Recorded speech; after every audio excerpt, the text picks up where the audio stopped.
মানুষ পরিবর্তনশীল আর সময়ের প্রয়োজনে অনেক কিছুই শিখে যায়, তা নিজের জীবন থেকেই বুঝতে পেরেছি।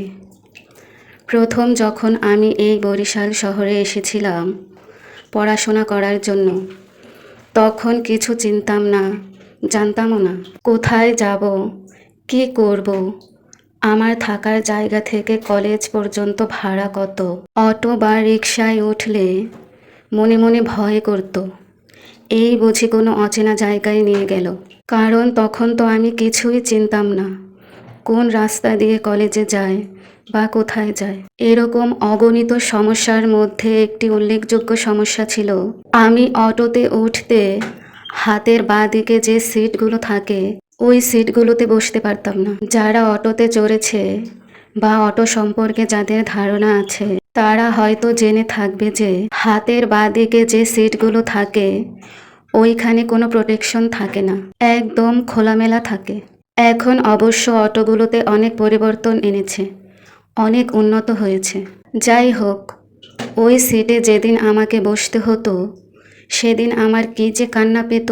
কারণ ওখানে বসার পর অটোটা ছাড়লেই আমার মনে হতো এই বুঝি পড়ে গেলাম।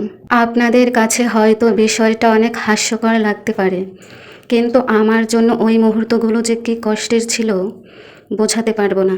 এমন একটা অবস্থা ছিল যে কাউকে বলতেও পারতাম না আমার ভয় করছে বা আমার বসতে সমস্যা হচ্ছে। কে শুনবে তখন অচেনা এই শহরে আমার কথা বা বুঝতে পারবে আমার সমস্যা? কি যে একটা অসহনীয় পরিস্থিতির মধ্যে দিয়ে যেতে হয়েছিল প্রথম কয়েকটা দিন। কিন্তু সেই আমি এখন অটোতে উঠলেই বাঁ দিকে সেই খোলামেলা সিটটাই আগে এখন খুঁজি, কারণ ওইখানে বসতে আমার এখন অনেক বেশি ভালো লাগে। খেয়াল করলে দেখবেন যে ওই সিটে কিন্তু ঝাঁকুনিটা কম লাগে। এই হচ্ছে আমার অচেনা পরিবেশে নিজেকে মানিয়ে নেওয়ার পিছনের গল্প।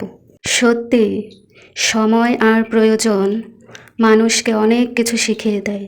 আমরা হয়তো ভাবি আমাদের দ্বারা অনেক কাজ করাই সম্ভব নয়, কিন্তু বিশ্বাস করুন, পরিস্থিতি আর সময় যখন চাইবে তখন আপনি না চাইতেও সে কাজটা শিখে যাবেন।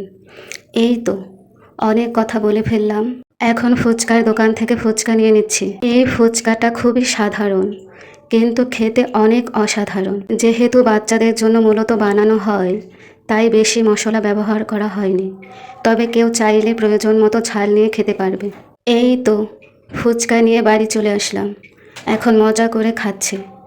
আপনারাও খেলে চলে আসুন।